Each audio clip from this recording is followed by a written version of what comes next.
Aujourd'hui, dans Séquence, on va parler physique quantique, neurosciences et biophysique. Alors, ne partez pas, restez là, parce qu'on va creuser une question ultime de l'univers, mais d'où viennent nos idées et comment avoir de très bonnes idées. Et cela avec Aurélien Peyou, réalisateur et auteur d'une thèse sur le sujet. C'est le 2e épisode de notre série d'été pour booster votre créativité et augmenter vos skills, comme on dit, de créatifs et créatives. Et ça, c'est juste après les petits audios de circonstances. Je crée pour vivre. Je dois livrer demain. J'ai besoin d'aide. Il faut tout reprendre à zéro pour de nouveau atteindre le sommet. Ça fait 2 jours qu'on la répète cette putain de séquence, t'es même pas capable de regarder. On voulait quelque chose de différent. Et c'est là que mon petit frère a eu l'une de ses meilleures idées. Oui, le monde est différent, vu de mon bureau. Venez voir vous-même, venez. Vous voulez que je parle? Quand je te désigne du doigt, oui. Je veux apprendre tout sur tout. J'aime votre façon de voir le monde. L'entretien, c'est dans un instant, mais avant, les petites consignes d'usage. Je m'appelle David Fressino, je suis scénariste, réalisateur et créatif compulsif depuis plus de 20 ans et je serai votre hôte pendant la durée de cette émission. Merci à vous, auditrices et auditeurs. Vous êtes de plus en plus nombreux à écouter Séquence, nous plaçant régulièrement dans le top 10% des podcasts les plus écoutés de France. Séquence, c'est le podcast dédié à la création sous toutes ses formes avec un nouvel épisode tous les 15 jours le mercredi à 7h du matin. Abonnez-vous sur Deezer, Spotify, Apple Podcasts ou YouTube. Et pour dompter l'algorithme, une seule chose à faire, mettre 5 étoiles ou un pouce en l'air, l'univers vous le revaudra. Si vous aimez l'émission et mon travail et que vous avez envie de la voir continuer, épisode après épisode, rendez-vous sur Tipeee ou Patreon selon votre préférence. À partir de 5 € par mois, vous recevrez les épisodes une semaine avant tout le monde, sans aucune, je dis bien aucune publicité. Les liens sont dans la description. Merci à ceux et celles qui vont faire ce petit bout de chemin-là avec moi. Mettez-vous à l'aise et tirez vos orteils si vous en avez et bonne écoute, ça commence dans 5, 4, 3, 2, 1. Tadam! Et mon invité du jour est Aurélien Peyou. Salut Aurélien. Salut David. Merci d'avoir accepté l'invitation. On a été mis en relation par Déborah Desjarmont, que je remercie au passage. Moi aussi, merci Déborah. Alors Aurélien, je vais te présenter pour nos auditeurs et nos auditrices. Tu es auteur, réalisateur, scénariste, chercheur en recherche-création, c'est ce qui nous intéresse aujourd'hui. Tu es diplômé de la FEMIS, ingénieur de l'ESPCI Paris Tech. Si tu veux bien nous expliquer ce qu'est l'ESPCI.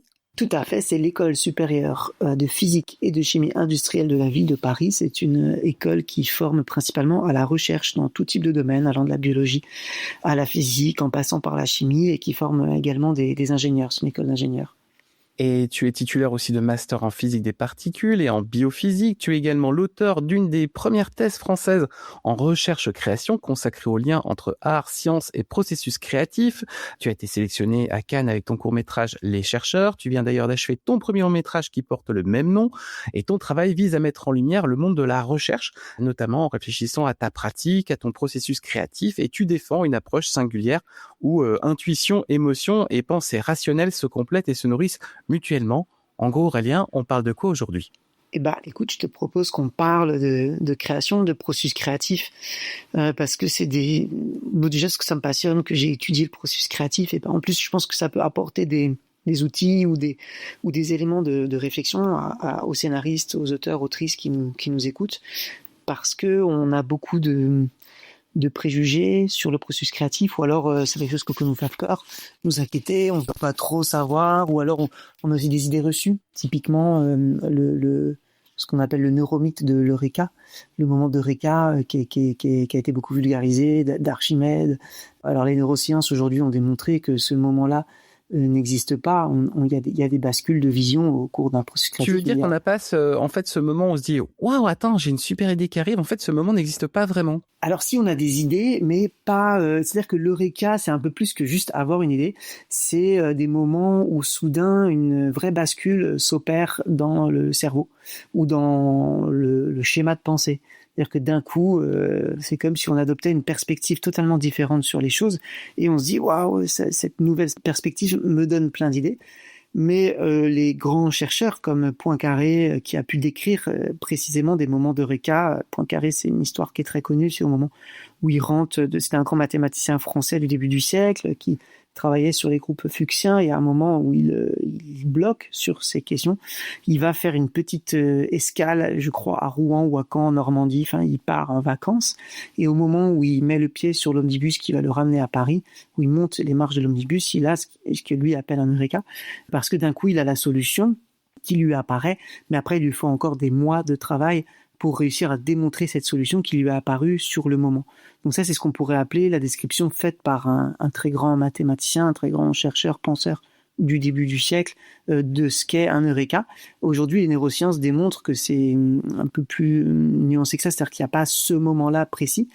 Et même si nous, on a un vécu intérieur où on se dit « Ah bah tiens, ça y est, j'ai une illumination », cette illumination doit être mise à l'épreuve après de la pratique. C'est-à-dire que très souvent, je pense que nous, quand on écrit auteur, scénariste, on a aussi des moments où on se dit ouais, ça c'est une super idée, mais il faut que cette idée, peut-être elle est bonne, peut-être elle est pas bonne, il faut l'éprouver après, la mettre à l'épreuve, voilà, du texte, du récit, du projet, et elle peut être bonne au final comme pas bonne, on peut l'abandonner, et tout aussi, on a pu être hyper enthousiaste de cette idée. Sans ça que l'Eureka, on peut un peu le remettre en question. Toutes les idées sont pas bonnes à prendre telles quelles, elles s'intègrent toujours en tout cas en écriture, dans un ensemble très complexe qu'est le scénario. Et je connais pas, à ma connaissance, je connais pas de gens qui auraient eu d'un coup, alors si en rêve, des fois, Coppola pour Twix disait j'ai vu le film en rêve et j'ai inventé la fin, mais je connais très peu de gens qui auraient vu leur film au sens d'intégralement écrit, scène après scène. Oui, tu veux dire un 90 ou un 120 minutes Ouais, d'un coup. D'un coup, ouais, complètement. Non, ça je connais pas. Et donc l'Eureka, l'équivalent de l'Eureka du point carré serait celui-ci pour l'art. Et donc c'est ça qu'on peut remettre en question. Mais complètement, et c'est pour ça que je voulais t'inviter dans l'émission, parce que c'est une question qu'on se pose souvent, tu vois, c'est d'où viennent nos idées, comment elles se structurent, comment fonctionne, tu vois, notre cerveau pendant qu'on a l'impression de faire autre chose. Et puis, comme tu le disais, tu parlais de Francis Ford Coppola, mais David Lynch a beaucoup aussi travaillé autour de ses rêves, notamment aussi. Ouais. Et on va aborder des questions qui vont dépasser mon petit Doc + 1 de médiation culturelle et communication. Donc tu seras la partie intelligente. Ah non, non, je refuse. Mais tu es obligé d'accepter, tu es obligé. Aujourd'hui, on va aborder plusieurs thèmes un peu spécifiques. On va parler notamment de physique quantique. Est-ce que tu peux vulgariser un petit peu en introduction les process, les nominations dont on va parler aujourd'hui? Ouais, effectivement. Donc, pour dire les choses de manière très simple, dans ma thèse, je suis parti des connaissances de la mécanique quantique, de la physique quantique, pour faire une analogie, une comparaison avec le processus créatif. C'est une comparaison qui a certaines limites, mais qui a aussi beaucoup d'endroits où elle éclaire la nature du processus créatif tel que je l'ai abordé dans ma thèse, puisqu'on parle aussi là du processus créatif. Les chercheurs parlent, eux, par exemple en psychologie de la créativité, qui est un domaine qui étudie la créativité avec des sortes de questionnaires. Est-ce qu'aujourd'hui tu as été très créatif, peu créatif? On donne ça aux artistes à remplir, ça aussi. Énormément de limites, cette approche-là, mais en tout cas, eux parlent de plusieurs processus créatifs, c'est-à-dire qu'il n'y a pas... Et je pense que ça, les artistes le disent aussi beaucoup. On a souvent témoignages d'artistes qui disent qu'ils cherchent à se réinventer à chaque fois, à ne pas retomber ou ne pas refaire la même chose, et que chaque film a sa propre histoire d'écriture aussi, son propre parcours. Donc il y a, même s'il y a des schémas qui reviennent, des schémas de recherche, de documentation, des schémas de production aussi, lorsqu'on écrit concrètement les scènes, des schémas aussi, de phase critique, etc. Il y a plusieurs processus créatifs, donc on va essayer de parler du processus créatif de manière un peu globale, un peu générale. Donc je reviens à la physique quantique. La physique quantique, elle permet un peu cette métaphore avec la globalité d'un processus créatif quand on le regarde un peu de très loin, quoi, en se disant voilà, ce serait quoi les grandes étapes. Et pour te répondre précisément, la physique quantique, c'est quelque chose dont on entend tous et toutes, je pense, beaucoup parler aujourd'hui. Complètement, c'est dans nos vies. En tout cas, le terme arrive de plus en plus, oui. C'est dans nos vies parce qu'on en a, que ça fonctionne un peu dans tous les principes de la physique quantique. On est en train de mettre en place des ordinateurs quantiques. Enfin, il y a beaucoup de choses dans notre quotidien aussi, dans les smartphones, tout ça qui fonctionne sur la base de principes quantiques. En gros, le quantique, c'est la physique, les lois de la physique qui concernent, on va dire l'infiniment petit, même si la réalité, c'est plutôt les systèmes qui sont très très peu en interaction avec le reste de l'univers. Okay. Donc, il y a un système qui a peu d'interaction avec ses voisins. Donc, par exemple, un atome qui va interagir avec les quelques atomes voisins, on va dire que lui a un comportement quantique parce qu'il n'a pas d'interaction, il n'y a pas des milliers et des milliers d'interactions. On est presque sur des petits univers fermés, en fait.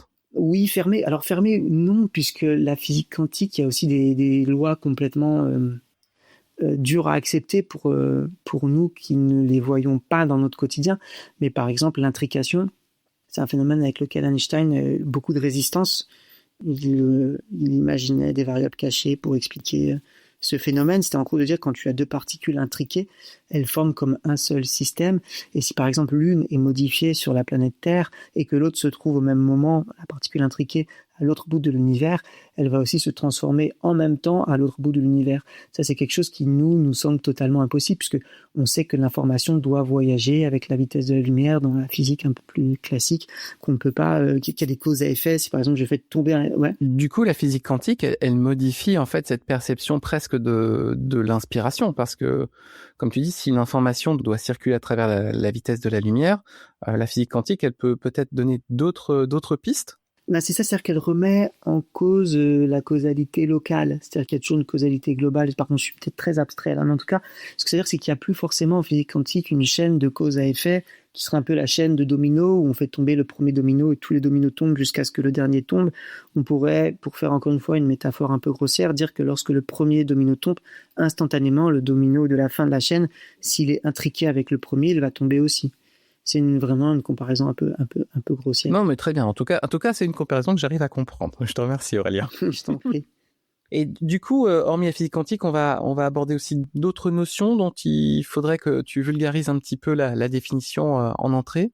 Bah, je te propose, là, j'en ai pas immédiatement qui me viennent. On peut parler du vivant, du biologique, mais je te propose que, au fur et à mesure, ouais, c'est ça. Qu'on le fasse au fur et à mesure des questions. Pour comme ça, ce sera plus clair, je me sens plus pour les gens qui nous écoutent. Alors justement, la première question, parce que les auditeurs et les auditrices qui suivent le podcast maintenant depuis plus de 2 ans savent que une de mes petites marottes, c'est mais d'où vient cette créativité, d'où vient cette inspiration? Aujourd'hui, c'est quoi le lien entre la physique quantique et la créativité?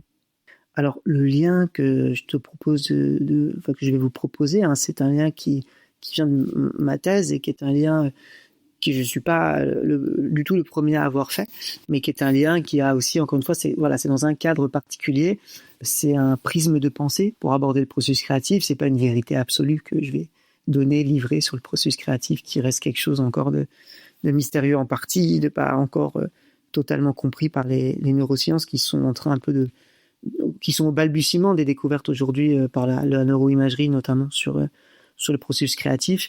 Moi, je suis parti de contenu de la neuroscience, je suis parti aussi de penseurs. Le penseur qui m'a beaucoup inspiré, il s'appelle Lou Pasco, c'est un penseur roumain. C'est un penseur de la contradiction, on pourrait dire. C'est un penseur qui a aussi beaucoup inspiré Edgar Morin, qui a été un autre de mes mentors pendant cette thèse, qui nous a quittés récemment. Donc, on a une petite pensée particulière pour lui, pour son œuvre. Et c'était un penseur qui a été qui a eu un moment de Lou Pasco de reconnaissance, beaucoup dans les années 50-60, où notamment les surréalistes à l'époque en ont fait un moment de leur égérie une des figures qu'ils adoraient, avec qui ils adoraient échanger. Dali l'invitait sur le plateau télé où il intervenait pour discuter avec lui. Et c'était un penseur, ce qui est hyper intéressant, c'est que c'était un penseur qui aujourd'hui il avait totalement compris, c'est un philosophe, mais qui avait totalement compris quelles étaient les implications métaphysiques presque, en tout cas philosophiques, de la physique quantique. Et ces implications, en gros, c'est ça que je vais résumer. Alors, tu n'hésites pas à m'interrompre si je suis trop toujours. Voilà. Mais en gros, une des premières découvertes, c'est ce que tout le monde connaît, c'est l'équation E égale mc2, c'est au début du siècle.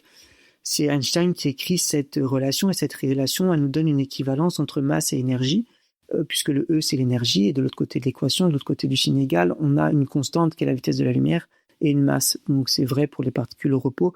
Ça se généralise de manière un peu plus compliquée, l'équation pour les particules qui se déplacent à des vitesses élevées, mais en tout cas, ce qu'il faut retenir de cette équation, c'est que c'est une équivalence totale entre masse et énergie. C'est-à-dire qu'en gros, toute masse est convertible en énergie, et inversement. Donc ça, c'est-à-dire qu'il n'y a pas de masse absolue, il n'y a pas de masse en soi, il n'y a pas de corps qui serait, on pourrait dire, de pure masse. Tout corps est une énergie, et l'incarnation, on pourrait dire, d'une énergie. Bon, là, je suis peut-être déjà un peu trop mystique, et j'espère que les physiciens, s'il y en a qui nous écoutent, me pardonnent. Mais en tout cas, oui, il n'y a pas, ça c'est un des premiers rapports de la physique quantique, masse et énergie, c'est une équivalence. Okay. Donc le système est énergétique, l'univers est un univers d'énergie, on vit dans un univers d'énergie. On ne vit pas dans un univers de corps qui ne soit pas d'énergie, qu'on ne soit pas... Ni de vide d'ailleurs, parce que c'est vrai que c'était une théorie qui a eu pendant longtemps de dire que l'univers est complètement vide, tout est vide. Alors qu'en fait, on se rend compte finalement qu'on est entouré d'informations. Enfin, D'informations, c'est-à-dire que le vide est plein d'énergie. Et ça, c'est un autre paradoxe de la physique quantique, c'est que plus on va sonder des petites régions de l'espace, plus l'énergie est grande à l'intérieur de ces régions. Donc il y a du vide, au sens d'absence de matière qui existe partout dans l'univers. On est dans un univers vide, même nous, on est plein de vide. Si on va à l'échelle atomique, dans nos atomes, c'est essentiellement du vide. Dans mon cerveau aussi, deux fois. Ouais, le mien aussi. Non, il y a du vide partout. Mais du coup, c'est du vide plein d'énergie, et c'est du vide... Ouais, c'est du vide qui est un vide plein de ressources, on pourrait dire. C'est ça, mais complètement. C'est ça qui est exploré en ce moment. Effectivement, c'est ce vide qui se révèle être plein d'énergie, plein d'informations, vient bousculer effectivement notre façon d'imaginer et d'avoir des idées, en fait, ou de créer. Ouais, en tout cas, on peut... C'est toujours cette idée de faire des parallèles, des comparaisons qui m'intéressent. C'est-à-dire que je suis toujours aussi un peu trop méfiant des approches qui vont calquer entièrement, parfois en plus en vulgarisant mal ou en comprenant mal certaines connaissances de la physique quantique. Donc j'essaye d'être le plus vigilant possible, dans mon approche en tout cas, pour les parallèles que je dresse entre, par exemple, les connaissances de la mécanique quantique et le processus créatif. Je le vois vraiment comme un parallèle. La physique quantique, ces connaissances nous éclairent sur une possible manière de fonctionnement du processus créatif. Et cette manière, pour rentrer dans le vif du sujet, donc voilà, j'ai dit l'univers, c'est de l'énergie. On est dans un univers d'énergie, et l'autre chose qu'on va constater au début du siècle en physique quantique, c'est une chose qui est contre les lois de la physique. C'est-à-dire qu'en gros, la physique, dans la physique classique, on a un principe qui est le deuxième principe de la thermodynamique, qui nous dit que tous les systèmes physiques, ils vont tendre vers un état de plus grande homogénéité. C'est-à-dire, très simplement, si je mélange un peu d'eau bleutée avec de l'encre dedans, que je fais tomber une goutte dans un verre d'eau, bientôt, on a tous fait ça, je pense, quand on était au collège ou avant, on va avoir un verre qui est entièrement bleu. Tu vois, l'eau, elle va se teinter. Oui, tout à fait, elle colore l'entièreté du liquide. Ouais. Et ça se fait malgré nous. C'est-à-dire que là, en gros, c'est les lois de la physique, le deuxième principe de thermodynamique qui te dit que ton système, il tend vers un état de plus grande homogénéité. Homogénéité, c'est-à-dire que si on imagine notre verre comme un ensemble de petits cubes ou de petites cases avec dedans une molécule d'eau ou d'encre, à la fin, grosso modo, on a une alternance entre eau, encre, ce qui fait que dans l'entièreté du système, on a un petit bleu, un peu pâle, comme ça, mais c'est homogène, quoi. Et ça, c'est ce que la physique, il y a des lois de la physique, c'est le deuxième principe, nous dit que tous les systèmes physiques, ils cherchent à aller vers cet état parce que c'est des états de plus grand équilibre. Donc, ils bougent en permanence pour essayer de trouver cet état-là. Et à l'inverse, dans le vivant, dans le biologique, on a plutôt une espèce d'énergie, de système énergétique, le vivant en tout cas, qui cherche l'hétérogénéité. C'est-à-dire qu'à partir de 4 acides aminés, donc qui sont les 4 bases de l'ADN, A, T, G et C, on va former l'ensemble du vivant, avec des choses hyper différentes, comme les arbres n'ont rien à voir avec les mammifères, qu'on n'ont rien à voir, qui n'ont le vivant, quoi. Donc, c'est quand même une unité. Mais voilà, et on a des possibilités d'évolution, de transformation permanente, de mutation permanente dans ce vivant, qui bouge tout le temps pour produire de l'hétérogène, produire des nouveaux caractères qui vont être retenus ou non par l'évolution, suivant la chance qu'a caractère quand il se présente d'être préservé par l'environnement. C'est Darwin, quoi. Ça soulève une question que j'ai envie de te poser parce qu'elle me vient. Donc, me vient-elle de la physique quantique? C'est une possibilité. Mais ça veut dire aussi que comme le monde évolue, la nature évolue, est-ce que le principe même de créativité peut évoluer? Est-ce que par exemple, la créativité qu'on peut avoir en 2026 au moment où on enregistre ce podcast n'est pas la même créativité ou n'a pas les mêmes ressources, je dirais avec des grosses guillemets, bien évidemment, parce qu'on va partir loin, que, je ne sais pas, que pendant l'Antiquité ou que les premiers dessins des hommes préhistoriques? Je pense... Alors là, je vais donner un avis tout à fait personnel. De toute façon, je pense qu'on va partir vraiment sur du personnel. Ouais, ne t'inquiète pas, on se base sur ton savoir et après, moi, j'extrapole. Je ne cite personne, c'est vraiment un avis subjectif, mais je dirais qu'à l'échelle de temps de l'évolution, qui est plutôt quand même de l'ordre des dizaines, voire centaines de milliers, si ce n'est le million d'années, le cerveau humain n'a pas évolué tant que ça. Si tu parles d'une échelle de 10 000 ans, 10 000 ans, c'est pas grand-chose à l'échelle de l'évolution, qui est plutôt de l'ordre de le million d'années, quoi. Ouais. Donc, je suis pas australopithèque, mais j'ai quand même... Je sais pas si c'est l'intuition, mais en tout cas... J'aurais tendance à vouloir dire que la créativité entre les premières peintures qu'on retrouve dans les grottes ou aujourd'hui, il y a quand même des éléments communs. dans ce qui touche à la représentation, à la connexion, peut-être aussi au domaine du sacré ou à quelque chose qui nous dépasse. On pourrait aussi voir les grands artistes comme des hommes, tu parlais de Lynch tout à l'heure, mais qui proposent des nouvelles manières d'être, des manières, en tout cas, de voir le monde et qui peut-être, changent des perspectives qu'on peut avoir sur la vie. Et ces informations-là que capte, Lynch disait beaucoup qu'il a la pêche aux idées, qu'il voyait comme des petits poissons, je crois, j'avais lu ça dans sa biographie, si je dis pas de bêtises à nouveau. Il allait pêcher ses idées, et ces idées, une idée, c'est une information. Et je crois, par exemple, pour revenir à ta question, que cette manière d'aller se connecter à un champ d'information plus grand que nous, c'est-à-dire d'aller chercher des idées que peut-être personne n'a encore montrées, représentées, pour les traduire dans une peinture ou un film. En ça, je pourrais faire un lien, tu vois, entre les premières peintures.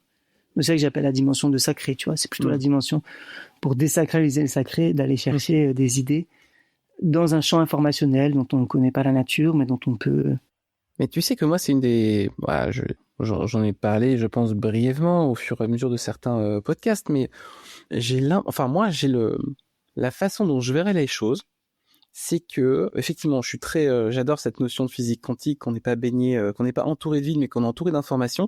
Et je me demande parfois si le cerveau marche pas comme une antenne relais, qui va venir capter des idées. Est-ce que quelqu'un, par exemple, j'en sais rien, moi, qui, au Japon, va avoir une idée, part dans ce flux d'informations et peut être capté par une petite antenne qui est un scénariste ou un créatif ou une créative divers et variés à l'autre bout du monde. Et je fais ce parallèle-là parce que j'avais vachement réfléchi à ça quand j'avais découvert un article qui expliquait que que dans l'espace, tu peux capter des émissions de radio d'il y a 50 ou 60 ou 70 ans. Parce que les ondes rebondissent un peu partout. Alors, je suis un néophyte, donc vous pardonnerez, chers auditeurs et chères auditrices, c'est que de ne pas être très précis là-dessus. Mais est-ce qu'on peut imaginer en fait que notre cerveau peut avoir, enfin pour certaines personnes, une propension effectivement à aller capter cette information qui se balade quelque part partout autour de nous? Alors là, il y a deux choses.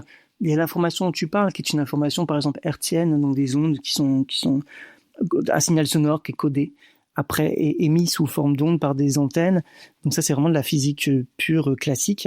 Et souvent, quand même, ces ondes, elles sont absorbées par les matériaux relativement vite. Non, c'est-à-dire qu'elles ont une certaine distance de propagation possible. Mais on sait que, par exemple, si mon antenne radio émet, je sais pas, ici, à un moment, les radios, par exemple, on est obligé de quadriller le territoire pour pouvoir écouter en continu France Inter ou que sais-je, parce qu'il n'y a pas une puissance suffisamment grande d'émission pour que l'onde puisse se propager à l'infini. Peut-être ce dont quoi tu parles aussi, c'est l'émission de l'information en général sous forme de photons qui, elle, part dans l'espace et qui, si elle s'échappe dans l'espace et ne rencontre aucun obstacle, n'est absorbée par rien, continue de se propager. C'est dire, quand on regarde, par exemple, la lumière du soleil, on sait que c'est 8 minutes, je crois à peu près, si je dis plus de conneries, je ne vais pas réviser ça, que cette lumière a été émise. On aura quelques secondes pour la Lune, ou millisecondes. J'ai peur de dire une connerie. J'aurais dû réviser ça. Et donc je te prends au dépourvu. Hein. Ouais, mais du coup, il y a deux choses dont tu parles. Et là, quand moi je parle de physique quantique, ou de ce champ informationnel, on est sur une autre échelle de la physique. On est vraiment au niveau de la physique de l'infiniment petit mais enfin en vrai de l'infiniment peu en interaction avec le reste du monde, mais souvent on va dire quand même que la physique quantique, pour clarifier la définition que j'ai donnée au début, c'est la physique des systèmes infiniment petits globalement. Il y a une très légère imprécision, pareil, j'espère que les physiciennes qui m'écoutent me pardonneront cette imprécision, mais elle a le mérite au moins de clarifier pour tout le monde. Et donc, quand on parle de physique quantique, on parle aussi d'un champ d'information, d'un champ d'énergie qui se trouve à des échelles infiniment petites. C'est pas la même chose qu'un signal émis par une antenne radio qui se propage. Et donc, pour revenir sur ta question, oui, on sait en tout cas aujourd'hui qu'il y a des idées qui surviennent en même temps à différents endroits du monde. Donc, il y a des idées qui sont dans l'air. Après, c'est ça, dans l'air du temps, ouais. C'est ce qu'on appelle les idées dans l'air du temps, en fait, parce que je sais pas si ça te l'a déjà fait, mais moi, ça me le faisait au tout début, il y a 20 ans, quand j'ai commencé à être scénariste. C'est que quand je développais quelque chose et que je voyais la même idée développée par quelqu'un d'autre, il y a cette notion de « Attends, il me l'a piqué, mais comment il a pu me le piquer ?» Puisque de toute façon, j'en avais jamais parlé à personne, il n'y a pas un document qui a filtré. Et du coup, je me suis dit, mais comment arrivent ces idées dans l'air du temps, en fait? Ouais, tout à fait. Et c'est un truc aussi, je pense, de jeunes scénaristes, quand on commence à écrire, on a très peur que nos idées nous soient volées ou qu'on se fasse copier. Mais je crois qu'en réalité, je suis peut-être naïf, mais que ça arrive très peu. En revanche, je crois fort à ces idées qui sont dans l'air du temps. Et on le voit dans l'histoire de l'art, quand on a du recul, il y a souvent des périodes où des sujets reviennent de manière très récurrente dans les films. Et ça, d'une certaine manière, c'est juste parce que peut-être on est, en tant qu'artiste particulièrement, ou en tout cas on se doit d'être particulièrement éveillé à ce qui se passe autour de nous. Ça ne veut pas dire qu'on va parler de tout, mais c'est-à-dire qu'il faut sentir un peu ce qu'on appelle les signaux faibles, c'est-à-dire les tendances à venir, c'est-à-dire que de sentir ce qui n'est pas actuel. Kandinsky disait l'artiste est toujours au sommet d'un triangle, il tire toute la société après vers ces avancées-là. Alors c'est peut-être un peu présomptueux, en tout cas moi à mon échelle j'ai pas du tout cette prétention-là, mais par contre réussir à sentir mon époque et à écrire des films ou des choses qui, comme tu dis, soient dans l'air du temps, ça je pense que c'est une disponibilité de l'esprit et de nous-mêmes comme scénaristes à ce qui se passe autour de nous. C'est-à-dire à sentir et à imaginer aussi. Imaginer, projeter. On sait aujourd'hui c'est au ministère de la Défense, je crois, où ils ont créé un département où il y a des scénaristes aussi, des auteurs qui interviennent pour imaginer le monde de demain. Parce que ça fait partie de notre métier de sentir. C'est Black Mirror, quoi. Sur la base de ce qui se passe c'est ça qui était génial dans Black Mirror, c'est quand on voyait les épisodes en 2018, 2019, 6 ans plus tard, on y est sur plein d'aspects. Et c'est de sentir dans son époque, et je trouve les épisodes de Black Mirror les plus pertinents, c'est vraiment ceux où il a su capter quelque chose vraiment du monde de presque demain. Sur l'IA, en ce moment, les IA qui font revivre des morts, par exemple, il y a eu des épisodes de Black Mirror à l'époque là-dessus. C'est être capable, donc là, Black Mirror, c'est pour illustrer ça, c'est être capable de saisir des tendances de nos sociétés, pas forcément sur le technologique, ça peut être sur des avancées sociétales ou des reculs, j'en sais rien. Mais donc être ouvert au monde, écouter, avoir toujours une oreille vraiment ouverte, des antennes, comme tu dis, c'est une belle image parce que c'est aussi beaucoup de choses qui nourrissent ton inconscient. Mais de sentir ce qui se passe. Je rebondis sur ce que tu disais parce que la notion à Black Mirror est assez marrante. Alors je vais t'expliquer pourquoi et peut-être que du coup tu vas pouvoir expliquer la relation qui se fait entre ta référence là et pourquoi elle fait écho en moi. À l'heure où on enregistre ce podcast avec un petit peu d'avance, mon fils est en train de passer le brevet et pour l'oral, il a choisi l'influence de l'IA et des robots dans la pop culture et comment les grands auteurs sont finalement précurseurs de futurs mondes qui arrivent. Donc déjà, c'est très drôle qu'il y ait un parallèle à ça dans ce podcast, mais comment tu peux expliquer, comment aujourd'hui avec ce que tu as étudié, pourquoi ces auteurs-là, et on citait donc Black Mirror qui est dans l'oral de mon fils, notamment un épisode où on fait revivre quelqu'un de décédé en le réactivant, enfin en recréant l'IA qui se base sur les interactions sur les réseaux sociaux pour retrouver la personnalité de la personne. Tout à fait, ouais, je vois bien l'épisode. Ouais, tu vois complètement. Complètement. C'est à celui-là que je me référais d'ailleurs. Ah bah tu vois, donc c'est marrant. Donc déjà, pourquoi la physique quantique ? Est-ce que la physique quantique peut expliquer qu'au moment où mon fils passe son oral et cite cet épisode, tu en parles toi-même directement dans le podcast ? Et plus largement, pourquoi les créatifs et créatives ont, pour certains, ce côté hyper novateur? Hyper novateur, je te dis, je pense que c'est vraiment cette disponibilité et on pourrait voir plus un artiste a des idées originales. Mon point de vue, c'est que plus il est connecté, c'est vraiment ce mot qui est juste, je pense, connecté à cette information présente dans l'univers. Tu as beaucoup de témoignages, ça c'était intéressant d'en parler, c'est que dans la thèse, il y avait beaucoup de témoignages d'artistes qui disaient qu'eux ne sont finalement que des... Donc je parle de très très grands artistes reconnus par le temps, des gens décédés souvent.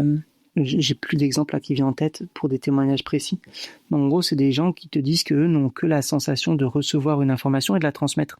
Et quelque part, mon approche aujourd'hui, si je me lance dans un projet de film, elle va être très vite d'essayer d'éliminer tout ce qui relève trop de mes propres fantasmes ou projections pour nettoyer un peu le film de tout ce qui pourrait être trop personnel, mais dans le mauvais sens du terme, parce que quand on fantasme une idée de film, je pense que c'est dangereux pour les jeunes scénaristes, et souvent on a des fantasmes de film, mais que le film il se situe pas dans ces fantasmes-là, il est ailleurs, c'est une histoire, et je crois que le fantasme, et en toi tu vois ce que j'ai, la projection de désir personnel dans un film, c'est souvent ce qui va nous bloquer dans une écriture, alors que si on se met juste à l'écoute du film, et tu dis, ok, quelle est cette histoire ? Je vais t'écouter, histoire, parle-moi.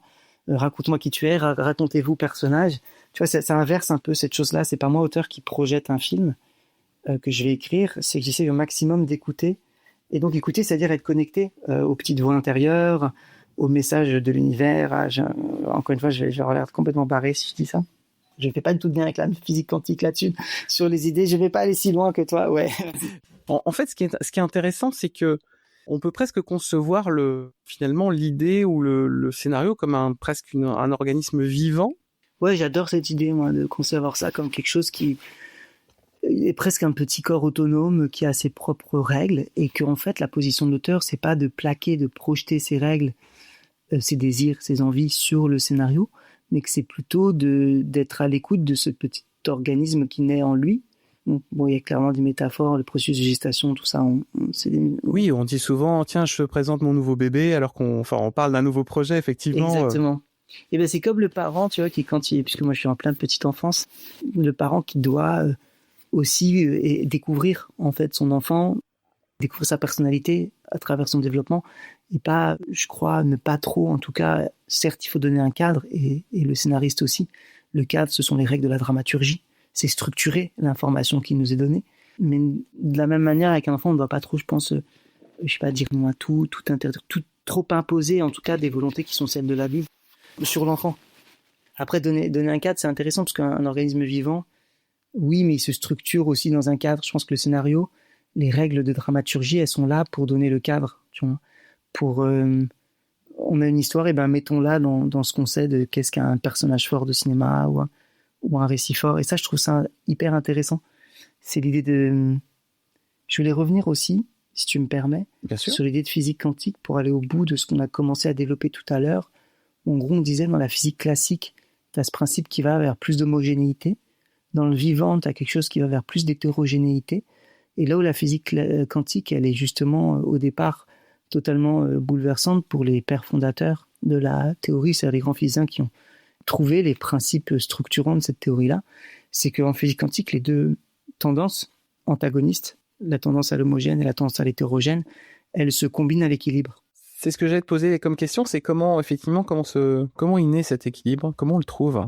Je crois que c'est encore une fois, c'est beaucoup par la pratique, mais c'est par exemple, quand moi j'étais jeune scénariste, j'avais tendance à me forcer à passer énormément de temps devant mon ordinateur pour essayer d'écrire une histoire dont je ne savais même pas quelle était cette histoire. Aujourd'hui, je ne travaille plus du tout de la même manière. Je vais passer beaucoup moins de temps à produire concrètement l'histoire, mais je vais me laisser le temps de vivre. Je vais laisser, en fait, on va faire un petit tour par les neurosciences, là, si tu veux bien, mais je vais laisser fonctionner mon réseau qu'on appelle par défaut dans le cerveau. Quel réseau où, en gros, quand on rêve un peu, qu'on imagine... Et c'est dans ce réseau-là du cerveau que vont se former les associations spontanées. Souvent, on connecte deux idées. Donc, l'Eureka dont tu parlais, il résulte souvent. Il y a plein de théories qui disent oui, on sait que le processus créatif aujourd'hui, il y a une dynamique combinatoire.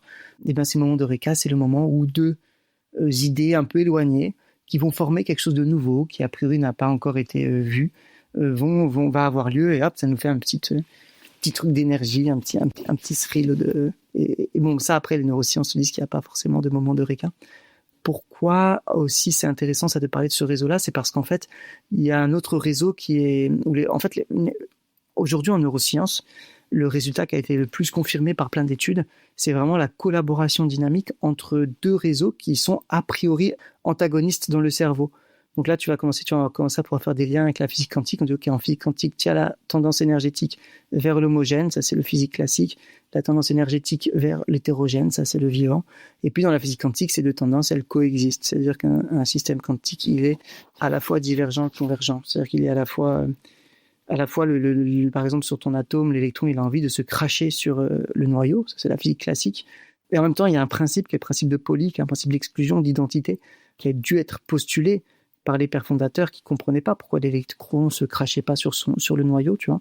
Et donc, ils ont dû postuler ce principe-là, qui est un principe d'hétérogénéité, de dire, un électron dans un noyau, il a une sorte de carte d'identité, il peut pas avoir la même identité qu'un autre électron, donc ça force à ce que les électrons se structurent sur plusieurs niveaux d'énergie parce qu'ils peuvent pas avoir deux fois le même jeu de nombres quantiques. Enfin bref, là, je rentre peut-être dans des choses un peu complexes, mais l'idée à retenir, c'est que deux électrons de postule ne peuvent pas avoir la même identité par exemple, dans le même atome.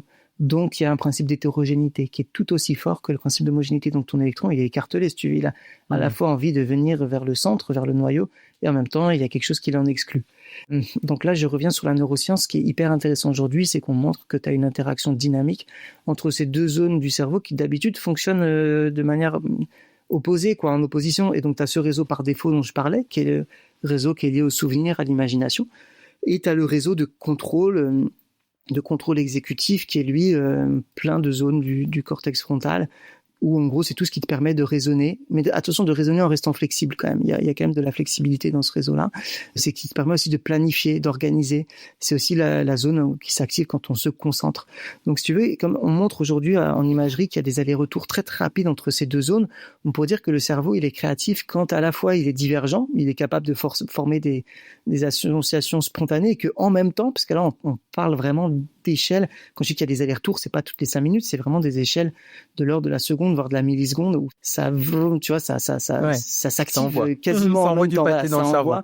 Donc, et en même temps que tu as cette association spontanée, tu as l'autre zone qui est active en même temps pour planifier et peut-être raisonner. Peut-être c'était raisonner, c'est-à-dire trier, être capable de se concentrer, de déjà construire quelque chose, tu vois, à partir de toutes ces idées qui se forment. Donc ça, c'est hyper intéressant. Là, on a un vrai pont entre neurosciences et physique quantique, tu vois, entre fonctionnement du cerveau et physique quantique, au sens où on dit, en physique quantique, tu as deux tendances énergétiques antagonistes qui cohabitent, et dans le cerveau, tu as deux zones opposées, donc le processus créatif, puisque plutôt que la neuroscience, ce qui serait plus juste, c'est-à-dire que dans le processus créatif, en même temps, tu dois diverger et converger. Tu pourrais le voir comme ça, et ça, c'est intéressant. Ce type de lien-là, tu vois, c'est ça qui a été vraiment mon approche pendant la thèse, ça a été de faire des parallèles comme ça, de dire voilà, ça se passerait comme ça en physique quantique. On peut dire que cette convergence et en même temps cette divergence, elle a aussi lieu, c'est confirmé par la neuroscience dans un processus créatif.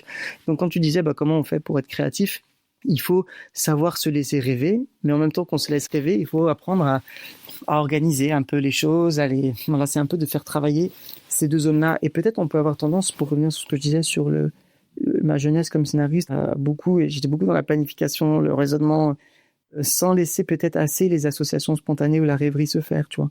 C'est d'essayer de se laisser. Donc, parce que pour que la rêverie puisse se faire, il y a aussi des environnements qui sont des fois plus favorables.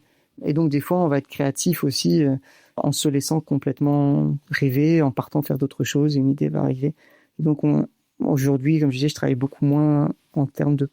C'est-à-dire que je suis moins devant mon ordinateur, mais je suis peut-être plus à essayer de me donner les conditions pour que mon cerveau puisse se diverger. Ce que tu dis est intéressant parce que ce que tu sous-entends, c'est que finalement, on n'est pas obligé de mettre le cerveau dans un cadre de travail pour qu'il travaille. Si on résumait un peu comme ça. En fait, finalement, la flânerie, c'est comme quand on dit aux enfants qui nous disent oui, je m'ennuie. Des fois, les parents répondent, c'est bien de s'ennuyer en fait. Tout à fait. Et je vais citer Albert Moukébert, qui est quelqu'un qui a beaucoup étudié le fonctionnement du cerveau, qui est psychiatre, qui est vraiment quelqu'un qu'on peut voir. Il intervient au MK2 bibliothèque, je crois, régulièrement sur des films. C'est vraiment quelqu'un qui est un excellent passeur d'idées sur la neuroscience et j'espère qu'Albert m'en voudra pas de le citer comme ça. Mais donc j'étais avec Albert Moukébert et on était avec un groupe de jeunes créatifs et Albert leur a dit à un moment, foutez-vous la paix. Et c'est très juste, c'est laissez-vous vivre. Et ça, je pense que tous les auteurs, toutes les autrices en ont l'expérience. Quand on est, par exemple, notamment dans une room d'auteurs, on arrive un matin, on a une problématique à résoudre, ou soi-même, avec sa co-scénariste, ou soi-même avec son ordinateur, juste, on a un problème à résoudre, et c'est pas en s'asseyant forcément devant l'ordi, ou en se disant, là, ça y est, on a 1 heure, on va trouver une solution, qu'on va trouver la solution. Peut-être on trouvera des solutions, mais est-ce que ce seront les meilleures? C'est pas sûr. Peut-être que la meilleure solution pour résoudre le problème de dramaturgie qu'on a, elle viendra du moment où on est sur son vélo ou dans le train. Je dis vélo déplacement parce qu'en fait aussi ça s'était montré qu'il y a une plus grande créativité lorsqu'on est en déplacement. On pense que c'est parce que le déplacement c'est une modification de l'environnement immédiat autour de nous qui met le cerveau dans un état de légère inquiétude, parce que comme on vient quand même d'un monde où il y avait beaucoup de dangers, c'est le fly or fight des gens qui étudient le cerveau, de dire à l'époque quand il y avait un tigre qui se présentait à toi ou des dangers quand tu allais chasser ou pêcher ou tout ça, il y a les deux attitudes, c'était soit tu te bats, soit tu t'enfuis. Et donc cette légère inquiétude, elle est liée au déplacement, elle met ton cerveau dans un état de plus grande disponibilité pour travailler. C'est intéressant ce que tu dis. Il y a deux choses qui me donnent envie de rebondir sur ce que tu disais. C'est que la première, effectivement, sur la notion de cerveau stressé. Alors c'est pareil, je n'ai absolument pas fait de thèse, donc vous me pardonnerez de ne pas sourcer ce que je suis en train de dire, mais j'avais lu que le cerveau utilisait beaucoup plus d'énergie à gérer quelque chose de nouveau que quelque chose de quotidien. Et donc, le cerveau a de nature plutôt tendance à nous dire « Ouais, reste dans ta routine, reste dans ton train-train, reste dans ton quotidien, parce que si tu nous crées de la nouveauté, en fait, nous là-haut, c'est la folie, il va falloir qu'on gère plein de trucs, il va falloir qu'on aille puiser de l'énergie à droite, à gauche, et on n'est pas habitué. » Effectivement, ça fait écho avec ce que tu disais sur ce cerveau qui a grandi effectivement avec la peur des animaux, la peur des guerres, la peur des machins. Et voilà, la peur de ce qu'il connaît pas, la peur de la nouveauté. En tout cas, c'est la manière énergétique dont tu le présentes, elle est plus juste. C'est-à-dire que quand tu arrives, c'est le cas classique où tu arrives dans un amphithéâtre, tu choisis une place, la plupart des gens vont toujours s'asseoir à la même place ensuite, parce qu'ils connaissent l'environnement depuis cette place. En gros, la première fois où tu t'assois dans une place dans un amphithéâtre, tu as une certaine connexion qui se crée entre neurones dans ton cerveau. Et c'est beaucoup plus facile après, à la même connexion, de se refaire, si tu veux, que d'en créer de nouvelles avec un autre point de vue dans l'amphithéâtre et une autre... Est-ce que pour toi, il faut casser justement ces points de vue? Est-ce qu'il faut chercher à casser cette routine? Oui, en fait, on est notre propre ennemi beaucoup, je trouve, quand on est auteur, autrice. On est beaucoup son propre ennemi parce qu'on s'installe, comme je dis, facilement dans des routines qui peuvent aussi être des routines d'écriture, d'habitude de certaines structures dramaturgiques, d'habitude de certaines manières de réfléchir, alors que je crois que pour rester vraiment créatif, et moi je suis encore tout jeune, tu vois, dans l'écriture, donc je sais pas si je saurais le faire, j'espère. En tout cas, être conscient que, peut-être comme on disait tout à l'heure, chaque film il a sa propre histoire, comme un enfant, il va être différent, et il faut nous-mêmes nous réinventer dans la manière de lui donner forme, tu vois. Et en même temps, tu vois, c'est marrant parce que j'ai l'impression, moi j'utilise souvent ce terme, c'est je dresse mon cerveau. Je m'explique, c'est-à-dire que quand j'ai besoin d'écrire, quand je sais que je vais écrire, c'est toujours le même principe. Il faut que j'ai du bruit autour de moi, c'est-à-dire que je vais mettre soit un casque sur mes oreilles avec vraiment de la musique ou même des podcasts, tu vois, quelque chose qui soit une sorte de bruit de fond. Et en même temps, il faut qu'il y ait personne. Donc c'est très très contradictoire et antinomique ce que je suis en train de dire. Et je vais, dans ce podcast quand même, où tu as cité quand même Albert Einstein et des grands cerveaux, je vais citer Laurent Baffy, qui disait que il prenait 2 bains de 1 heure par jour parce que c'était là qu'il avait son inspiration et qu'il écrivait ses pièces de théâtre, jusqu'au jour où il s'est rendu compte qu'il avait des problèmes de peau et que du coup, il a dû réinventer, tu vois, un autre endroit un peu doudou pour faire naître l'inspiration. Donc c'est vrai que c'est vraiment, comme tu disais, c'est vraiment ce côté ultra opposé, en fait, tu vois, on revient un peu à cette homogénéité, cette hétérogénéité, à cet infiniment grand, cet infiniment petit, c'est-à-dire, en fait, la créativité, elle peut venir d'endroits doudous où on s'est sécurisé, et en même temps, c'est en créant du mouvement et de l'inquiétude que les idées peuvent naître. Ouais, tout à fait. Mais ce que tu dis, c'est aussi sur la routine. Moi, je crois très fort en les routines d'écriture, parce que c'est des cadres, c'est qu'on se donne aussi un cadre, et c'est très juste, c'est-à-dire qu'il faut toujours du cadre et savoir en même temps comment sortir du cadre, tu vois. Et ce qui est intéressant, ça c'est aussi un truc des neurosciences qui a étudié l'état qu'on appelle de flow, où en gros c'est qu'un psychologue, Mihaly Csikszentmihalyi, pardon. Ouais, alors là, on te pardonne. Je pense que personne va venir t'envoyer des commentaires pour dire que tu t'es trompé ou que tu t'es pas bien prononcé. J'aurais dû réécouter la prononciation. Par contre, Albert viendra te péter la gueule. Ça, je le sais, il l'a dit. Ouais, ça m'étonne pas. Donc, tu avais ce psychologue qui, lui, a défini l'état de flow dans la création, qui est un état où, en gros, on a montré aujourd'hui que ça a été beaucoup vulgarisé dans les médias. Tu as peut-être déjà entendu ce mot, le flow. Bien sûr. Voilà, être dans le flow, c'est quand tu es en gros... C'est une sorte d'état de grâce, quoi, où tu es totalement immergé dans ton activité créative. Cet état, en fait, on a montré qu'il y avait une inhibition, ça c'est les neurosciences qui le montrent, de la zone de contrôle. Et ce qui est hyper intéressant, c'est que avant de te parler, j'ai lu quand même les dernières études là-dessus, et que là, en 2024, il y a une étude sur des musiciens de jazz qui a montré, alors ce qu'ils appellent, eux, une hypofrontalité transitoire. En gros, ce que ça veut juste dire, c'est que Donc l'activité de tous les lobes frontaux dont on a parlé tout à l'heure, qui est donc la zone plutôt du contrôle, qui va baisser pour laisser d'autres régions du cerveau prendre le relais, qui sont les zones sensorielles. Par exemple l'audition et le tactile pour les musiciens de jazz, parce qu'ils touchent leur instrument et qu'il y a leur oreille qui est activée.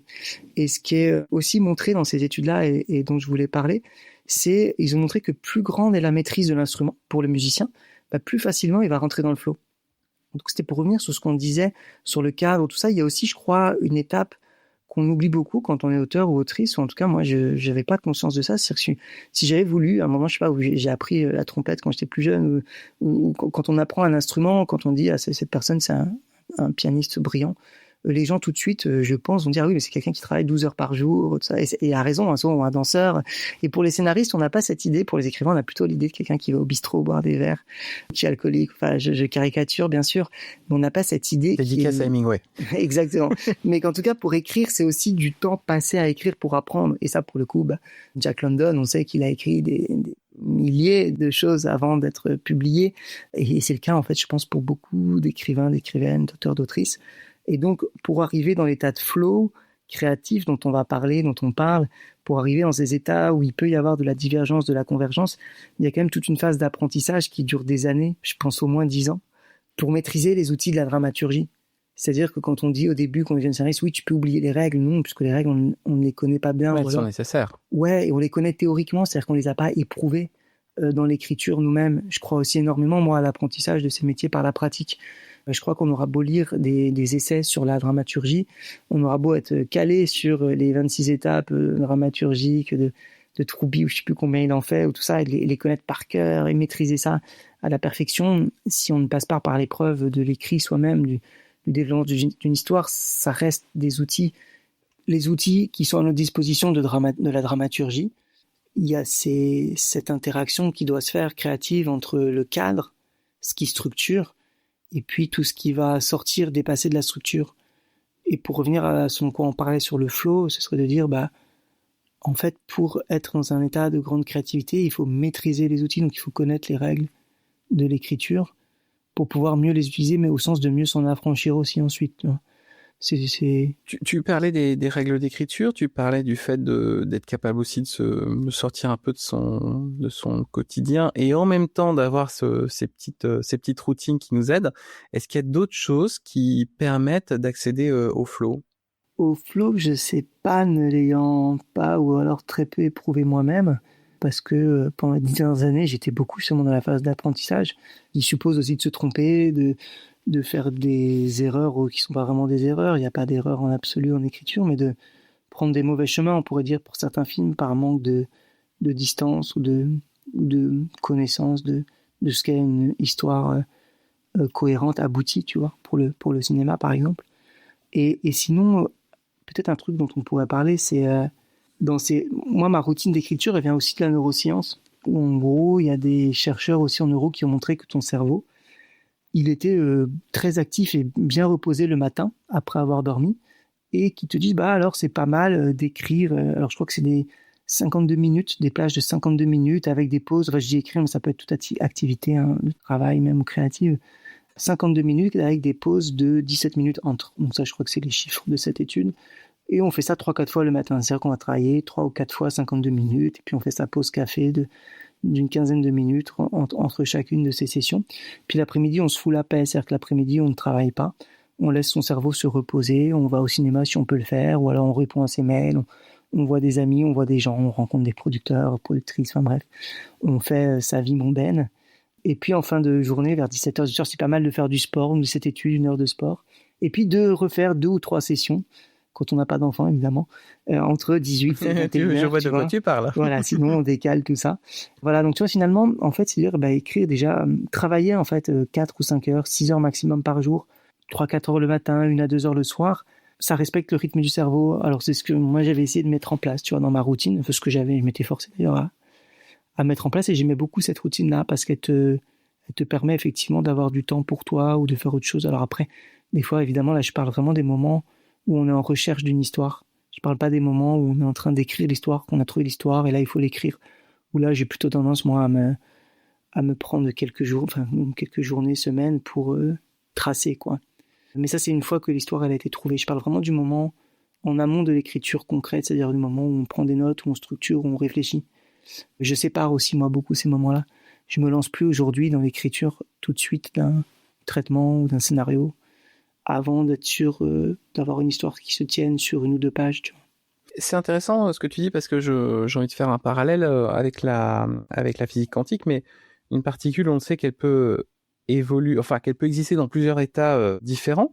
Est-ce qu'elle a différentes étapes en fait, tu vois? Est-ce que par la physique quantique, on peut dire voilà, elle a différents comment je pourrais dire niveaux de développement et on en chope une petite partie ou une grosse partie?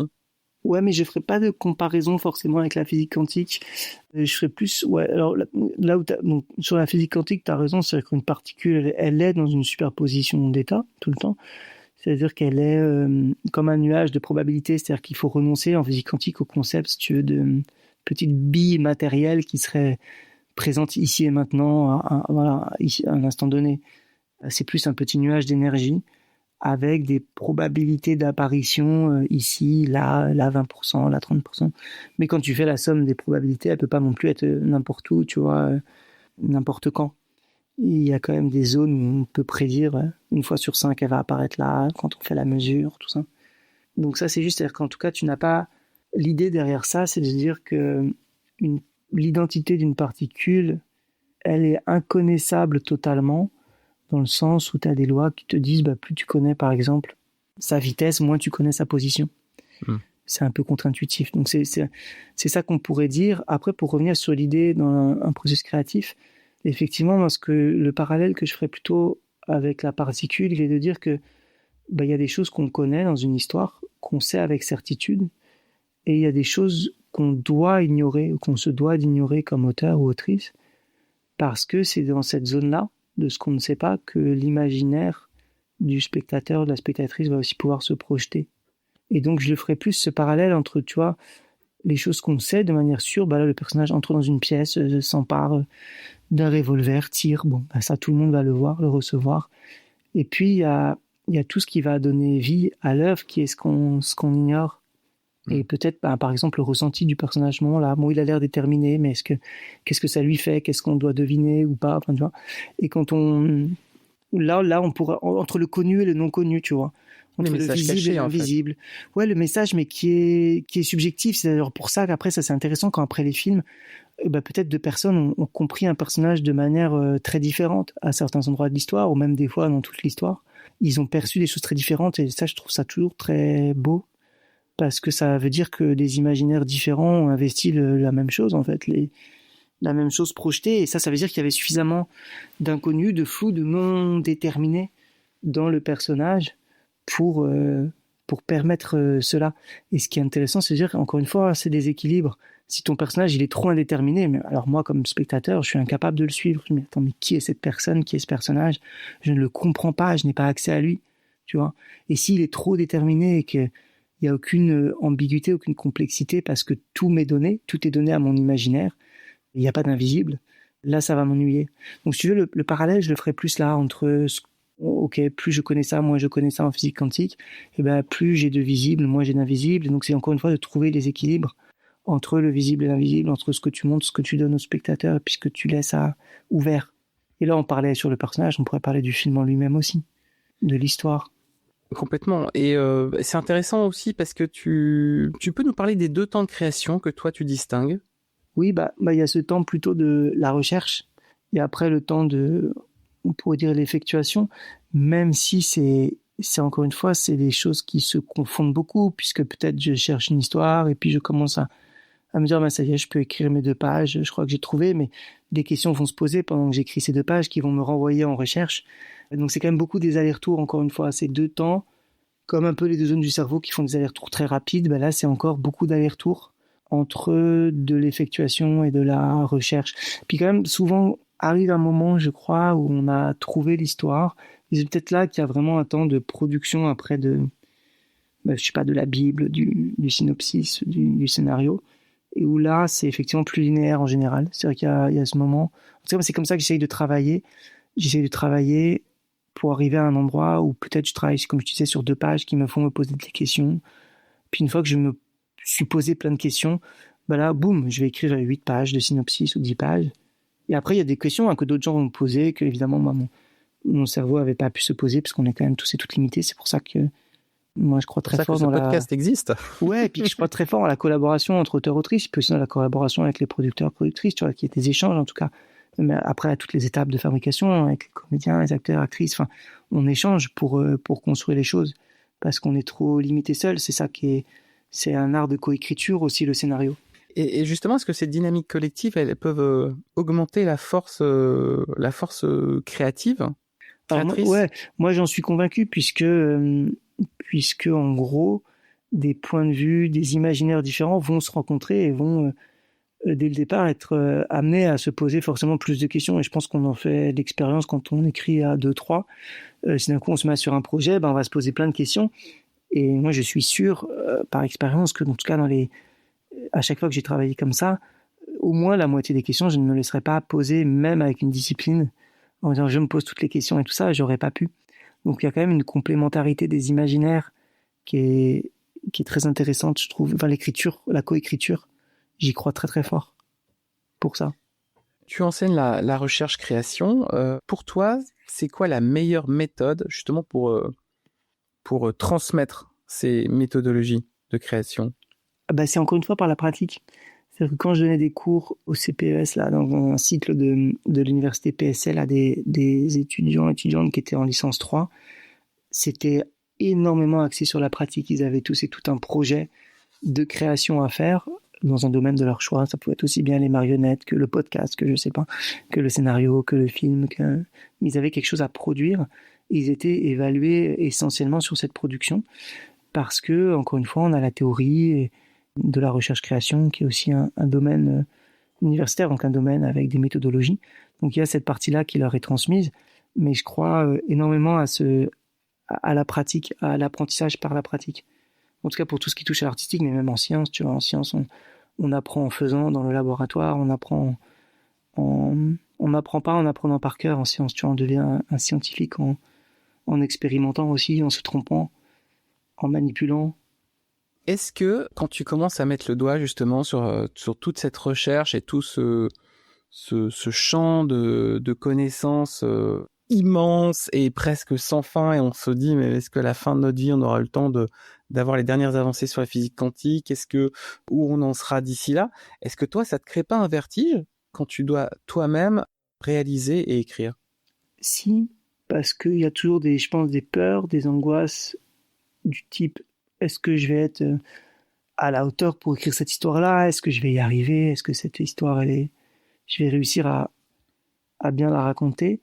Mais en même temps, c'est des choses que très vite j'enfouis dans le concret.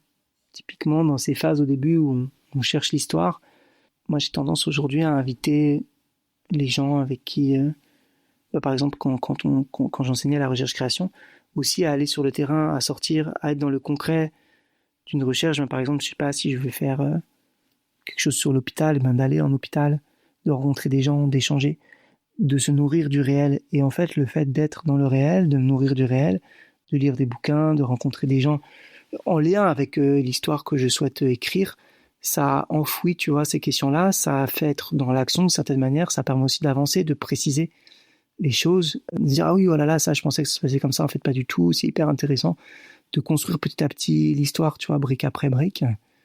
Et une fois que je passe, donc très tôt dans le processus, dans cette étape, on pourrait dire de recherche, de documentation, d'exploration, les peurs, je les enterre, tu vois, je les oublie.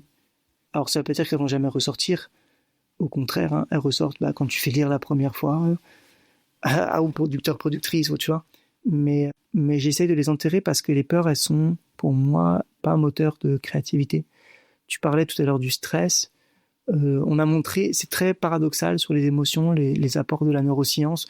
On sait par exemple que les stress aigus, les stress où là tu as vraiment une grosse situation de stress à gérer. Genre tu dois rendre ton texte très très rapidement. Alors non, ça, c'est pas un stress aigu. Je te parle d'une situation type tu n'as pas d'argent pour payer ton loyer, qui tombe demain, tu as des huissiers à ta porte, là, où tu n'as pas de quoi manger, là tu es dans des situations de stress beaucoup plus fortes, tu vois. Parce que ce qui est en menace, c'est ton logement et et je sais pas, ta nourriture, ta survie presque en tant qu'être humain. Donc ça, c'est du stress aigu au sens neurologique. Hein. Donc là-dedans, on sait que t'as deux réponses, ou des stress liés. Je sais pas, il y a quelqu'un proche de toi qui a un accident, donc là tu vas être dans des stress très aigus avec des libérations de noradrénaline, de cortisol, dans des fenêtres de temps très resserrées, et tout ça, ça inhibe totalement la créativité, ça s'est montré. Par contre, on a aussi montré que des émotions positives comme négatives pouvaient améliorer. Stimuler la créativité. Et le critère à prendre en compte, c'est ce qu'on appelle la valence, c'est-à-dire la force de ces émotions. Par exemple, la colère, on a montré que la colère, elle pouvait être un bon moteur de créativité. Elle pouvait être transformée en quelque chose de constructif. La colère, c'est une émotion plutôt avec une grande valence. L'ennui, on a montré que c'était un moteur d'exploration. Après, la tristesse, je sais plus, là, il faudrait que j'ai mes connaissances, ne sont pas à jour. Mais encore une fois, si tu as des très grosses tristesses, c'est possible que ça t'inhibe. Ou alors, c'est possible que tu veuilles en faire quelque chose. Je pense que ça dépend aussi des gens. Donc, ça, sur les émotions, c'est très nuancé, ce que va dire la neuroscience. Ce que ça montre, en tout cas, c'est que tu as un critère de motivation, ça c'est établi. Si tu as une motivation à faire ce que tu fais, tu peux être en colère ou triste. Si tu as une très forte motivation, tu vas y arriver, tu vas créer, tu vas te mettre dans un état créatif. La tristesse ne sera pas un frein. Et ce qui est montré aussi, c'est que dans tes émotions fortes, tu peux aussi y puiser de l'énergie pour la création. Et pas le stress et l'anxiété. Alors, tu vois, l'anxiété latente, oui, quand tu es un dépressif, un peu de fond dépressif, ça n'inhibe pas. Mais par contre, c'est une forte anxiété. Là, ça va t'inhiber la création. Est-ce qu'on peut parler un petit peu maintenant du coup de ton court-métrage, Les Chercheurs, et puis du long-métrage que tu as tourné récemment, qui va sortir d'ici peu? Ouais, qui devrait sortir début 27, on n'a pas encore de date exacte. C'est le court puis le long. Ce sont deux films qui ont pour ambition de montrer le monde de la recherche, d'immerger totalement le spectateur dans le quotidien d'une jeune chercheuse pour le long-métrage, c'était un jeune chercheur pour le court, et de les plonger dans... c'est vraiment ça le long, c'est qu'on entre dans un laboratoire avec une jeune doctorante qui est jouée par Galatea Belluggi, et on découvre la réalité de ce laboratoire-là, qui se trouve être en plus un laboratoire dirigé par une chercheuse assez dure, voire toxique, qui est jouée par Emmanuel DeVos. Et le film se construit autour d'une histoire d'amitié avec un autre chercheur, Stéphane Crépon. Et on passe par les états très heureux, très joyeux de découverte ou de ces relations d'amitié intellectuelle qui se créent. Et puis ces états de grand stress quand on ne trouve pas, qu'on a un problème dans ses recherches. Donc le film avait aussi pour ambition de mettre un peu en scène qu'est-ce qu'est un processus créatif de chercheur. Mais les films, c'est vraiment en tout cas l'envie de partager avec les spectateurs c'est quoi la vie d'un chercheur aujourd'hui, avec les problèmes de financement, tout ça, tout ce qu'on connaît, les moments de joie aussi, encore une fois. Et comment il s'est monté d'ailleurs ce projet? C'est quoi son parcours? Donc t'es passé par la version court-métrage, mais entre le moment où tu as commencé à écrire le long et le moment où là le film est quasi fini, comment se passe la vie de cette première œuvre? C'est ce qui était intéressant, c'est que j'écrivais un autre scénario après le court-métrage qui avait rien à voir avec le court-métrage. On n'avait pas réussi à trouver de distributeur pour ce scénario qui avait quand même été jusqu'au bout de son écriture et du casting.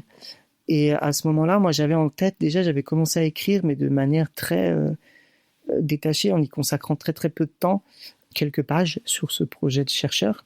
Et au moment où, en gros, je me dis, oui, ça va être compliqué là, de monter cet autre long-métrage, j'avais une V1, j'étais arrivé à une V1 que j'avais écrite du coup sur peut-être 2 ans, mais en y consacrant encore une fois très peu de temps, ce qui était hyper agréable. Hein. Encore une fois, c'est que comme je me foutais la paix sur ce film, j'avais beaucoup de plaisir à m'y remettre tous les 6 mois ou tous les 9 mois, l'été, je me souviens, puis plus pendant 1 an, j'ai trouvé ça génial d'y passer très très peu de temps parce qu'on était totalement frais, tu vois. Il y avait un œil totalement nouveau quand je reprenais le texte. Et donc, j'avais déposé cette V1 à l'aide à la réécriture du CNC que j'ai eu la chance d'avoir. Et à partir de là, je me suis dit, je l'ai pris comme un signal de l'univers. J'ai pu faire rentrer Olivier Gors et Raphaël Desplechin dans l'écriture. Et ça a été très vite. C'est qu'on a écrit le film à partir de cette V1. En gros, en 1 an, au bout d'1 an, on a trouvé le distributeur. Et puis, j'ai réécrit, moi, toujours accompagné par eux pendant l'année qui a suivi, en gros, jusqu'au tournage, quoi. Donc, c'est une histoire un peu particulière, tu sais, parce que c'est une histoire d'un film un peu... qui n'était pas attendu. Oui, c'est ça, qui était le deuxième, quoi, qui était sur le côté de la route, quoi. Mais ça a été très, très positif pour moi parce que c'était un film, le fait, en tout cas, au début, d'y avoir passé peu de temps, en tout cas, d'y revenir tous les 6 ou mois ou tous les ans, c'était extrêmement bénéfique. Et est-ce que tu as eu des impératifs budgétaires qui t'ont obligé à revoir justement ces idées qui étaient arrivées de manière assez fluide? Bah oui, il y en a toujours, mais c'est relativement peu dans le cas de mon film, parce que ça restait quand même un film. Ça reste un film à petit budget. Je crois qu'on est à 2,6 millions en prod, en fabrication. 2,3 ou 2,6, je sais plus, mais dans ces eaux-là, autour de 2,5, on va dire. Tu vois, donc ça reste en annexe 3, un film avec un budget relativement petit, mais c'est un film avec aussi peu de personnages, un décor principal qui est un laboratoire. Tous les films ont des complexités, mais il n'y avait pas d'énormes effets spéciaux, de dizaines de personnages, de lieux. Oui, tu veux dire, ils cherchent, mais ils trouvent pas un antidépresseur, non, c'est un super-héros, quoi. Non, oui, voilà, c'est ça. Dans le film, c'est juste un antidépresseur versus Avenger à la fin. Non, tout à fait. Donc, il y avait une économie qui était compatible avec le projet. Et après, on doit toujours faire des choix finaux. Où, en l'occurrence, moi, c'était un personnage que j'ai dû supprimer, des scènes que j'ai fusionnées, mais en fait, quand ces choix, ils sont faits, c'était des très bons choix. C'est-à-dire que j'ai été aussi bien guidé à ce moment-là par les productrices, par mes co-scénaristes pour faire ces choix de dernière minute, puisque là on parle d'un mois avant le tournage. C'était des choix qui au final ont été très bien pour le film, c'est ça que je veux dire. Et donc les contraintes on les aura toujours, et je pense que même quand on a 10, 20 millions pour faire un film, il y a d'autres contraintes qui se présentent. Et que ces contraintes-là, c'est un truc dont on peut parler, mais c'est que la liberté sous contrainte, c'est encore une fois ce genre de mélange que j'adorais faire dans la thèse, de contradiction, on pourrait dire, entre des choses qui semblent ne pas fonctionner ensemble, alors qu'en fait, si, on est beaucoup plus créatif quand on a des contraintes fortes, on l'est beaucoup moins quand ici là, on se dit, écrivons une histoire.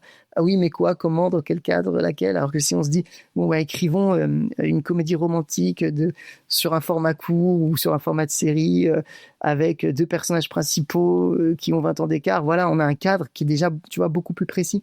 Et donc, les idées, elles vont surgir beaucoup plus vite, paradoxalement. Et d'ailleurs, c'est intéressant parce que tu as eu donc tout ce processus créatif, on va dire un peu solitaire, même si tu as les co-scénaristes qui sont arrivés. Tu imagines le film, tu es confronté du coup, comme tu le disais très bien, mais à des réalités budgétaires. Mais comment ta recherche va venir influencer aussi ta réalisation et ta direction d'acteur? En fait, là, l'endroit, le lieu de connexion que je préfère, c'est que la recherche sur le processus créatif, que je continue aussi aujourd'hui, c'est-à-dire que ma thèse, je l'ai soutenue il y a 10 ans, mais je continue aujourd'hui à lire, alors pas aussi intensément que quand je faisais la thèse, mais à lire des œuvres ou des gens qui ont... François Julien, il n'y a pas très longtemps, qui réfléchissait aussi au processus créatif, processus création de son livre génial, où lui, la comparaison se fait avec la tradition chinoise, des lettrés chinois. Enfin bref, tout ça pour dire que je continue aujourd'hui ces recherches-là, et en fait, étudier le processus créatif, essayer de le comprendre, moi, ça m'a finalement donné plus de liberté dans ma pratique, parce que j'étais des préjugés, c'est comme si j'avais démystifié aussi d'une certaine manière, tu vois. Ça peut être un peu inquiétant, oh là là, il faut créer un truc, ça peut être inquiétant, et si tu démystifies un peu les choses, que tu comprends un peu les dynamiques qui sont à l'heure, diverger, converger, la contrainte, la liberté, ces choses-là dont on a pu parler au cours du podcast, moi, ça m'a plutôt donné de la liberté après. Donc, pour revenir sur ta question, c'est aussi ce que je cherchais sur le tournage, c'est à être le plus libre possible. Donc libre, ça veut dire ne rien imposer, comme quand on parlait au début de notre entretien, tu sais, sur le bébé, l'enfant, essayer de voir ce qui émerge spontanément des propositions des acteurs dans ce décor, de ce que Jeanne Laporie, la chef opératrice, va aussi proposer éventuellement pour laisser un peu les choses se faire par elles-mêmes et ne pas imposer moi à l'avance. Quand je disais des projections tout à l'heure ou des fantasmes, c'est un peu la même chose en mise en scène, ne pas forcer une direction, ne pas, tu vois. Et en même temps, à nouveau, ça peut sembler être un paradoxe, mais ça l'est pas, c'est ça la création, c'est et en même temps avoir des idées très précises sur ce que je souhaitais faire en termes de rythme, d'énergie, de direction pour les personnages, tu vois. Et donc c'est à nouveau ce mélange-là qui, moi, me donne de la liberté, de dire pour avoir cette liberté, j'ai besoin de maîtriser, mais ça après c'est le cas quand on a écrit des années à scénario, mais d'avoir des idées très précises et en même temps d'être totalement ouvert à ce qui peut se passer. Et là, je me sens libre. Et donc, c'est encore une fois cet équilibre entre, tu as des contraintes, ou tu as en tout cas des directions très précises. Donc, on pourrait croire qu'il faut tendre cette direction absolument, mais non. En fait, c'est en se laissant libre que paradoxalement, j'arrive, je crois, mieux à toucher à ce qui m'intéresse, tu vois. Et donc, typiquement, là, le film, je n'avais pas découpé au préalable. On avait choisi de découper un peu sur le moment en fonction de ce qu'on verrait, tu vois, dans le décor, avec les comédiens. Les idées, elles venaient aussi du moment, tu vois, et j'ai pu le faire parce que j'étais très très bien entouré, à l'image, à la mise en scène, la script, l'assistant réa, le son, enfin, toute l'équipe, en fait, au grand complet, vraiment était là pour m'épauler et me permettre cette liberté-là, tu vois. Qu'est-ce que tu penses que la physique quantique, les neurosciences ou la biophysique va amener de nouvelles clés de compréhension d'ici, je sais pas, 10, 15, 20 ans, même quand tu seras en fin de carrière, tu vois, à ton avis, ça évolue vers quoi en fait? Quelles vont être peut-être les prochaines clés de compréhension? Alors c'est très dur de te répondre parce que j'ai quitté le monde de la recherche maintenant il y a une quinzaine d'années, donc je ne suis pas hyper à jour, tu vois, des toutes dernières avancées. Par contre, je pense que l'héritage, en fait, ce qui s'est passé dans l'histoire de la physique quantique, c'est hyper intéressant, c'est qu'on a ces pères fondateurs qui sont en gros les grands physiciens qui vont théoriser les principes fondamentaux de la physique quantique, donc Einstein, Niels Bohr, Heisenberg en Allemagne, Fermi, Pauli, t'en as plein, qui ont été vraiment les gens qui ont structuré ce domaine de la physique. Eux, ils étaient totalement perdus aussi à un Planck aussi, Max Planck, à un moment parce que les lois qu'ils découvraient, les principes qu'ils étaient parfois obligés de postuler, comme Pauli, étaient complètement contre-intuitifs, tu vois, ça allait contre la logique classique, la logique de la vie de tous les jours. C'était complètement illogique de ce point de vue-là. En fait, il faut une nouvelle logique pour penser la physique quantique, qui est une logique qui existe, c'est une logique qui en plus est formalisable mathématiquement, c'est une logique qu'on appelle de tiers inclus et pas de tiers exclus. Sauf qu'aujourd'hui, les physiciens, ils ont arrêté de se poser ces questions presque métaphysiques sur qu'est-ce que ça veut dire ces lois-là. On avance dans le domaine de la physique quantique, on fait des découvertes, des connaissances progressent, notamment dans les applications, l'ordinateur quantique dans le futur, qui seraient des espèces de supercalculateurs ultra puissants, etc. Mais moi, ce que je crois, ou en tout cas ce qui, je pense, peut être un horizon pour les physiciens, pour les chercheurs, c'est presque un horizon philosophique. C'est un horizon qui reviendra aux questions des pères fondateurs, questions qui ont été délibérément abandonnées après la Deuxième Guerre mondiale, où en gros, ils se sont réunis entre eux, et ils se sont dit, qu'est-ce qu'on fait maintenant? Il faut qu'on avance, donc arrêtons de nous poser toutes ces questions de métaphysique et faisons en sorte que les choses avancent. C'était quoi comme type de questions qui pouvaient se poser justement sur l'univers, ces questions qui... C'est des questions très profondes, sur la structure de l'univers, sur des questions presque mystiques. Einstein, on sait qu'il était croyant, il a beaucoup dit dans sa vie, Dieu ne joue pas au dé, parce que lui ne croyait pas à cette probabilité qui existe dans les lois de la physique quantique. Il a développé tout un tas de recherches. D'après lui, il y aurait eu des variables cachées, une sorte de champ sous-jacent à celui qu'on percevait, qui aurait été un champ non probabiliste, si tu veux. Donc, ouais, complètement. Mais c'est fascinant, c'est fascinant. Moi, je trouve que c'est les questions qui sont derrière. C'est ça, c'est des questions très mystiques, tu vois, très profondes sur l'univers. Et complètement. Et c'est vrai que peur. C'est pour ça qu'on se les pose plus non plus, quoi, sur. Ah mais complètement. Et tu vois, moi des fois je m'intéresse à l'histoire des grands mystiques, tu vois, de l'humanité. Et tu te rends compte qu'il y a certaines choses qui font presque écho à de la physique quantique. Moi, je trouve ça assez dingue en fait. Ouais, en tout cas sur les pensées les plus anciennes et notamment l'hindouisme ou la pensée des lettrés chinois, il y a des parallèles. Ce qui est hyper intéressant, c'est que l'Occident a retrouvé cette sagesse-là dans les principes de la physique quantique, ou en tout cas a retrouvé dans les principes de la physique quantique des principes qui, traduits sur un plan philosophique, renouent avec cette tradition très ancienne dans des pays comme l'Inde, dans l'hindouisme, le taoïsme ou les lettrés chinois, mais qui existe aussi en Occident, où il y a des courants de pensée qui n'ont jamais été dominants, mais Héraclite était un des premiers penseurs de la complexité en Occident. Il y en a d'autres depuis. Spinoza, on retrouve. Enfin, il y a toute une histoire comme ça de penseurs un peu. On pourrait dire. Et c'est pareil, j'avais lu une étude scientifique. Alors c'est pareil, moi je ne source rien. Je suis vraiment une catastrophe. Et où il y avait des scientifiques qui expliquaient que le Big Bang, qu'on nous présente souvent comme la naissance de l'univers, il y a apparemment un process physique qui fait que l'énergie peut pas venir sans énergie. Donc si Big Bang il y a eu, forcément il y avait une énergie avant qui a amorcé ce Big Bang en fait. Donc ça me fait péter le cerveau. Après je suis là. Tout à fait. Après on parle c'est exactement pour ça qu'ils ont arrêté de se poser ces questions-là, c'est pour qu'on puisse avancer concrètement, les pères fondateurs là sur la physique quantique. Mais l'horizon il est peut-être tu vois, quand tu dis à la fin de ma vie, moi je serais heureux si un peu de sagesse philosophique, et je parle vraiment philosophique, avait pu être traduite, mais même sous forme de comparaison ou de métaphore, à partir des principes de la physique quantique. Parce qu'encore une fois, je suis un peu méfiant des fois de certaines approches qui vont trop directement partir de ces principes-là pour dire il y a un champ de conscience unifié de l'univers. Ça, on ne sait pas. La physique quantique te dit pas ça, tu vois. Oui, bien sûr. On peut faire des parallèles. On est plus sur sur la spiritualité. Sur la spiritualité, en soi, ouais. et pourquoi pas dresser des parallèles pour peu qu'ils restent pertinents et qu'ils n'interprètent pas mal Mais c'est ça, il faut ces pas que ce soit principes-là. Voilà. extrapolé. Il y a beaucoup d'extrapolations, il y a aussi beaucoup de mauvaises interprétations qui sont pas, je blâme pas les gens, hein. Des fois c'est que c'est une physique qui est très complexe et surtout totalement inhabituelle. Et il faut quand même passer des années pour essayer de la comprendre, tu vois. Eh ben écoute, Aurélien, on va arriver tout au bout de cet entretien. Génial. C'était passionnant. Je te dis, ça me fait toujours vraiment péter le cerveau de cette réflexion de me dire, mais d'où viennent ces idées, en fait, qui te transpercent et tu te dis, mais tiens, c'est marrant, c'est une super bonne idée, puis tu vois, puis personne l'a jamais eu. Alors, en général, j'ai toujours tendance à dire que si personne l'a eu, soit c'est une idée vraiment pourrie, soit c'est une très bonne idée. Oui, c'est ça. Mais vraiment très, très, très bonne, hein, tu sais, parce que... C'est ça, je préfère, mon ego préfère penser qu'elles sont très, très, très bonnes, mais des fois, elles se révèlent quand même très, très, très pourries. Mais c'est normal, parce que toute idée, elle me fait une petite décharge de dopamine. C'est pour ça que dès qu'on a une idée, on pense qu'elle est bonne. C'est qu'on a une petite récompense, tu vois, dans le cerveau quand on a une idée. Et il faut se méfier de ça. C'est intéressant, ça, avant de se quitter, effectivement. Qu'est-ce qui se passe dans le corps quand il y a une bonne idée? Là, tu en parlais sur la dopamine. Alors, dans le corps, là, tu me poses une petite colle parce qu'il faudrait que je révise. Mais en gros, quand tu as une idée, spontanément, tu vas la trouver bonne parce que ça te fait une petite, je sais pas si le circuit de la récompense exactement qui s'active ou pas, il faudrait que je vérifie. Mais en tout cas, tu as une petite récompense, un petit plaisir à avoir une idée. Et ce plaisir-là, quand je disais qu'on est aussi notre propre ennemi quand on écrit, si on n'a pas la zone de la critique ou de la distance, tu vois, qui s'active en même temps pour la peser, l'évaluer, bah peut-être qu'on est un peu aussi à côté de la plaque, tu vois.